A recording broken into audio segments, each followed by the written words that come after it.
We are 11 days down from this surgery.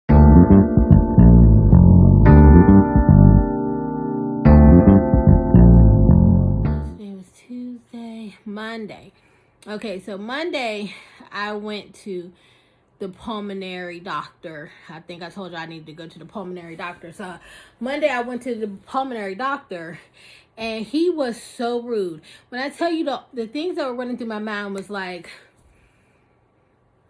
why would I be treated the way that I'm treated? Now, let me start off by saying I was a little bit late. I was 6 minutes late. I called ahead of time, and it was because it was at a facility that I don't normally go to, and I missed my exit getting to the offices the exit I need to take to go to the office. So I called them. I said, hey, I missed my exit, but I am close, but it looks like I'm gonna be about 5 minutes late. They told me it was okay. I ended up being 6. Other than being late, and I promise you, it was very polite because I was just very grateful that they were still going to see me.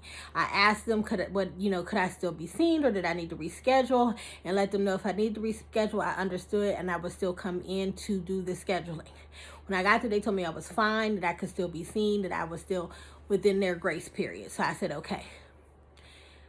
When I got to the office, the doctor, he was like, what are you here for? So I told him I needed my clearance for my surgery. He then was like, oh, when's your surgery? He said, when's your surgery? Oh, you don't have one scheduled yet, I'm sure. And then I said, no, I do have it scheduled. And I told him the schedule date. Oh, he started chuckling and was like, oh, you're not going to be able to get it. And I said, excuse me. And so he told me that I couldn't get it because I needed to do a sleep study. And so I then explained to him that I already did a sleep study. And at first he was like, you didn't do no sleep study because I don't remember ever seeing you. And I said, no, but they sent me to the sleep study earlier in the process. So I've already got the sleep study. So then he goes into the computer. Now keep in mind, he has not looked at the computer yet. Now he goes into the computer now and he's talking and he was like, oh yeah, you're sleepy now? And I told him, no, I'm not sleepy now. And he was like, you have narcolepsy? And so I was confused, like, what? So he proceeds to tell me, and we go back and forth, and me telling him I do not have narcolepsy, and him telling me that that's what's in the system. And I'm saying I don't know why that's in the system because I do not have narcolepsy. And then he says, you sleep in the day? And so I was like, no. And he was like, you don't fall asleep in the daytime? That's what it has in the system. And so I started to think about, like, what could that mean? And y'all, when I first started this journey, I worked overnight. And so I got off in the morning. And so I needed to be scheduled for the sleep study in the morning because I sleep during the day. That's what the note said, okay? And so now I'm asking him, don't you think you owe me an apology because you gave me a whole diagnosis that was incorrect because I don't have that, and that note was just to say, do not schedule me for a night sleep study because I sleep during the day. So he was rude. And so I said to him twice, like, is there something that I have done to you? Like, have I offended you? Did I say something inappropriate to you? Did I disrespect you or your culture or your person or anything? Because I don't understand why you're being so rude. And he proceeded to tell me, no, he didn't mean to be rude to me, but I still needed to go and get a breathing test. So I was like, okay, well, is that here? Do you do it here? What's happening? And he was like, no, you got to schedule for that. So literally, that doctor never touched me. He never put his hands on me or anything. All he did was go into the thing. Oh, and when he went into the system and while he was still arguing with me, he then noticed that it said that I was cleared from the sleep study and that I didn't need to do another one. So the notes already said I did it, I'm good, I don't need that. All I need is a daggone breathing test, which you could have scheduled me for before having me come in here. But whatever the process is, however they want to bill insurance, that's what they want to do. So I had to pay a copay for a doctor to be rude to me, and then for him to say there really ain't nothing I need to do. You just need to go over and get this breathing test, and then they're going to send me the results, and then I'm just going to say cleared, and that's it, because that's literally all there was. Okay. Tuesday I went to the pre-op class. There were 6 other women. There were 6 other women in the class with me. There were no men there. And we sat in a room. They explained to us what was happening. If you are somebody who is going through this process and you want to know what they said to me, keep watching. If you're someone who doesn't want to know what they said to me, fast forward. I don't know what time it's going to be, but I'm going to hopefully say something about, and now I'm done with the pre-op class so that you can join from there. But if not, this will happen. So we went in, we all sat down. They gave us this surgery scrub, bottles of surgery scrub, and a folder. The physician's assistant came in. She explained to us about our medications. They told us to stop our medications 7 days before the surgery, including your birth control. She don't take that. She don't need it for several reasons. But she told us to not take our medicine, not take any vitamins. We have to go on a 7-day liquid diet, which means all liquids, mostly clear, but you could drink beef broth and things like that, but mostly clears. But honestly, he did say that it doesn't have to be clears, because he was like, if you want to have popsicles, they can be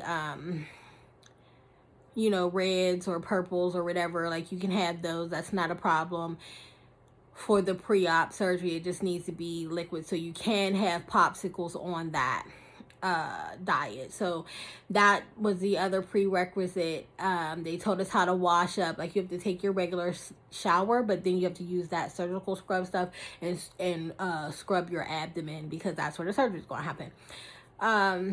They then had the nutritionist come in. The nutritionist spoke to us again about the pre-diet, and then the physician's assistant also told us about, where to go for the surgery, what time. The time would be given to us via a telephone call. Before we arrived, they would let us know what time our surgery was scheduled for, that you can't have any foods 8 hours before the surgery, 6 hours before the surgery.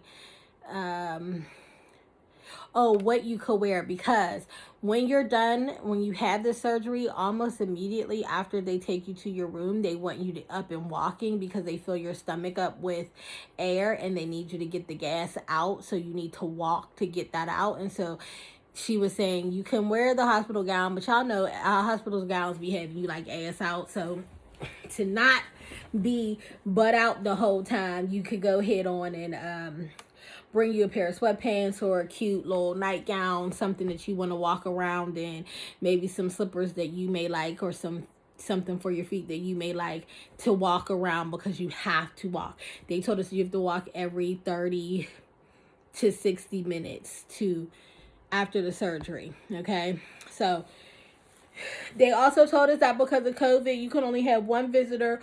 Whoever dropped you off should be the person, and stays around for your surgery should be the person who's going to be your visitor.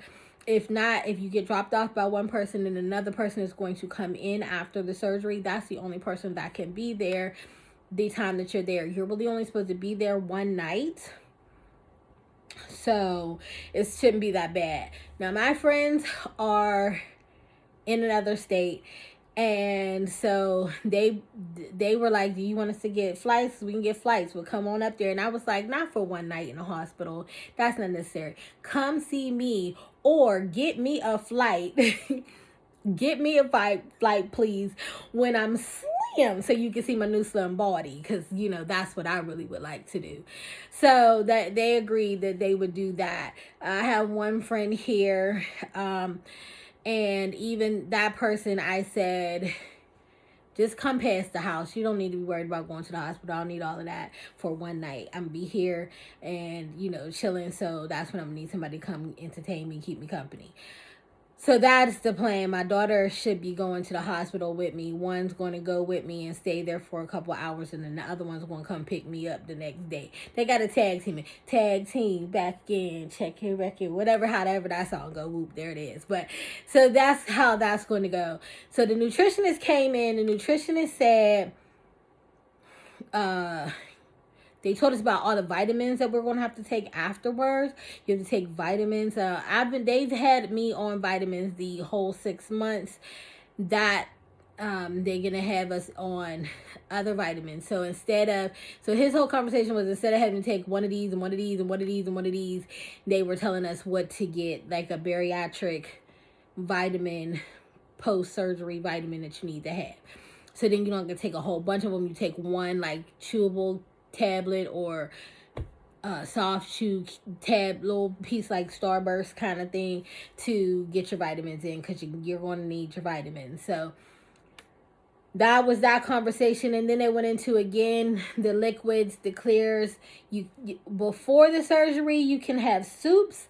After the surgery, you can't even have soups. That's too heavy on your stomach. It's mostly water, and then maybe some clears, some popsicles, that type of thing. And then you do that, I think, for like 10 days. And then you move on to your next phase. And we'll talk about all of that when I get to those phases. But that, because I'm going to continue talking. I just wanted to start beforehand. So that's where we are now with as far as the surgery. Then they make you go into a room. You talk to the surgeon. You know, y'all look face to face again to be like, you going to do my surgery. I'm going to do your surgery. We both had to agree on what surgery it is, because some people get gastric bypass. Some people get the sleeve. Okay. And when we were in the group, none of us knew what anybody else was doing, unless there was some friends in there. I don't know about none of that. I didn't know nobody in that room. And so nobody knew what you were getting, specifically, whatever wordly. And so that happened in the room. So when we broke out, we went into our own rooms. The surgeon made his way around. He came into my room. He was like, "You Danielle?" I said, "Yeah." He said, "You know, you get in the bypass," because I'm getting the bypass. I'm not getting the sleeve. He said, "You get a bypass?" I said, "Yes." He said, "Okay, good." He said, "Do you feel comfortable? Are there any questions?" We spoke for a little while. Then I signed a little piece of paper. And he was like, "All right, I'll see you on surgery day." And they also let me know that you don't get the surgery and you go home. They still follow up with you, because they want to make sure you're progressing well. You still got to speak to the nutritionist and all of those things. So that was that. And then they let me know, hey, you still got a couple appointments that you need to make sure you get to before the surgery, or you're not going to be able to get it. And I was like, I know they all coming up this week, so I'll be there. So that's all that happened in the class. That is all that happened in the class. If you're back, hello. So I have 3 appointments tomorrow. I still have to go get blood work. I have to go to that breathing test that the rude doctor said I needed to go to. And then I also have to do the upper GI swallow test as well, because I did it in the beginning when I went through this process. I started this process before, and my mom got sick and personal things happened, so I did not continue. I think I went to like 3 months of it, and then I stopped. But when I went back, they were like, you got to start over from month 1. So when I went the first time, I had the swallow test, but it was too long ago, so I have to do it again. They just want to make sure everything good. So I went ahead and scheduled that, and that's going to happen tomorrow too. So that's 3 tests, 2 tests, and some blood work. And then that's all of the things. I will be completely done. Oh, I had to get a COVID test. I had to get a COVID test for the breathing test. And so I got one up in the nostrils right quick. They gave it to me. Your girl was negative. I don't got it. And so, we rolled on. Now, this is my second COVID test in a year. Since the pandemic, I have now had 2 COVID tests. One because of I was exposed to somebody. No, I was not in large groups or anything, but my niece wanted to go to the store. She needed a ride. I took her. Then it came out that my niece had COVID. So, child, that was the first time I took it. Then the second time I took it because I need to get this surgery. So, one was I was helping somebody else. The other one because I'm trying to help myself. And I'm fine with both of them. The first one I took, I had to do it myself. I did the drive-through at the pharmacy. They told me to go ahead on, stick this thing up your nose, and I did it in the car, whatever. This one, the little girl did it for me, and I was fine. It's getting close. My 7-day liquid diet starts on Monday. It is now Wednesday. My best friend who has already gone through this process, her process wasn't as long as mine, but she still had the surgery, was like, child, because you about to go on at least 2 weeks of liquids, because I had 1 week before and 1 week after. And then after that, it's like, they said 4 weeks of soft foods. She was like, you better go ahead on and get all your chew foods in. Chew stuff, eat the snack, do whatever, because you're going to lose that weight prior to the surgery. And then, you're just going to start dropping the weight after the surgery. So eat your snacks and stuff, because you ain't gonna have no chews and no sugars for like 2 months, okay? And so I was like, okay. So I ain't gonna lie to y'all, I got one of these, and we went to a store, and no, I'm not gonna eat none of these. This is just the stuff that I'm gonna eat. I have already, my daughters. I went to the store with my oldest daughters, and I was like, who gonna eat this with me? So I'm just showing it to y'all for the video. I have my fast break, and we found Swedish fish jelly beans. So I'm gonna take a couple, and then my daughter she said she was sliding through later on tonight, and she was gonna come pick that up when she come grab something else from her house. You know how kids do. They come and shop at their mama's house. So she gonna come shop, and part of her shopping is gonna be these jelly beans. And I do not feel bad telling y'all that I'm gonna eat these jelly beans. Not all of them, but some of these jelly beans, because I'm about to go on this whole liquid diet. So I do not plan on going crazy about any foods or anything, but I am getting a couple snacks in here and there. I didn't have any snacks yesterday, so these 2 snacks will be it, and that will be all the snacks that I've had today. It is now, let me unlock the watch, 7 p.m. and so I'm not crazy. I still drink the water. I had a pineapple juice today, but other than a pineapple juice, I still just drink water all day. That's all I do. Water, water, water, water. Yeah, I put packets in it, yes, but you can do 2 bottles of water for 1 packet. That's how I do, or half a packet for 1 bottle of water. That's how I do. Anything other than that, it tastes like Kool-Aid to me, and I don't want all of that. So I don't put it all in there, but you got to have a little bit of flavor in your water, or at least I do. I don't know what you got to do, but for me, speaking personally for myself, I got to have the water. So that I do have that. I have I don't know. I'm just here trying to relax. Sometimes it becomes a little overwhelming because it's so close. And I was talking to one of my friends yesterday, and I've never had any medical procedures like this except for when I had a C-section with my oldest child. That was 26 years ago. And then I got my tubes tied after, of course, my youngest child, but that was almost 20 years ago itself. I know I don't look like I got kids that old, what you said, But I do have children that old. So my youngest child is 20. My oldest is 26. It's full in between. It's 3 in between them. It's 5 altogether. And so, I just it becomes overwhelming because I don't know what I will look like. I am all about the feel, and I've gone a lot of my time. I've gone a lot of my time feeling unnoticed. I put on, I guess, cute for myself. I like it. I like to wear lashes. I like to, wear my hair in different ways and all of that. But when I go outside, I don't draw a lot of attention that people notice me and say anything. I'm not, I am obese. And I'm not afraid to say that. But I'm not so big. Like, I'm not my 600-pound life. So it's not like people are staring at me like, oh my gosh. Not that I'm saying people should, but we do know that that's what people do, right? Let's not lie and say that people who are 4, 5, 600 pounds don't get the stares, because they do.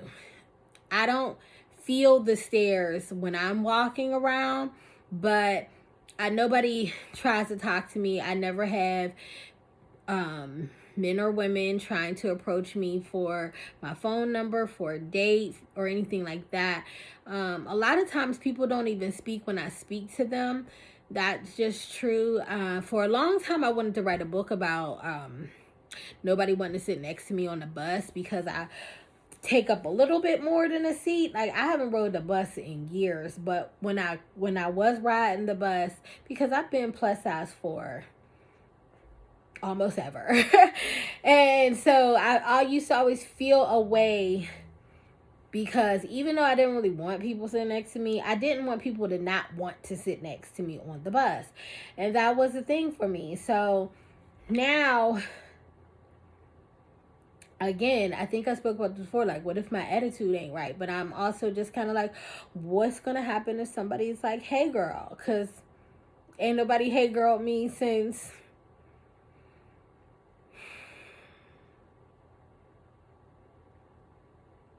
it's been a long time. Ain't nobody hey girl me in a long time. I don't know if I want to hey girl, but you know what I'm saying. What does that crowd feel like? I don't know that crowd. Let's just say it like that. I don't know the crowd in that way. So it's all going to be new, on top of the fact that I am trying to talk myself into being committed to this whole journey on the next leg of it. Because yes, it has been very hard this way, of them telling you need to lose this amount of pounds. And I wish that I had started this earlier so we could go, and this could have been phase 3, but we on phase 2 here, because I was going through a lot of the at one point I went to the office and I hadn't lost enough pounds, and they were like, we're gonna have to put you on an all liquid diet then. And I was like, I could jump out of a building right now, because I was so embarrassed about how little control I had over food, or myself, when it came to food. So, and now it's like, you can't go back. When I got sick, I was in the hospital in 2019. I had to change up a lot of what I was eating anyway. And when that happened,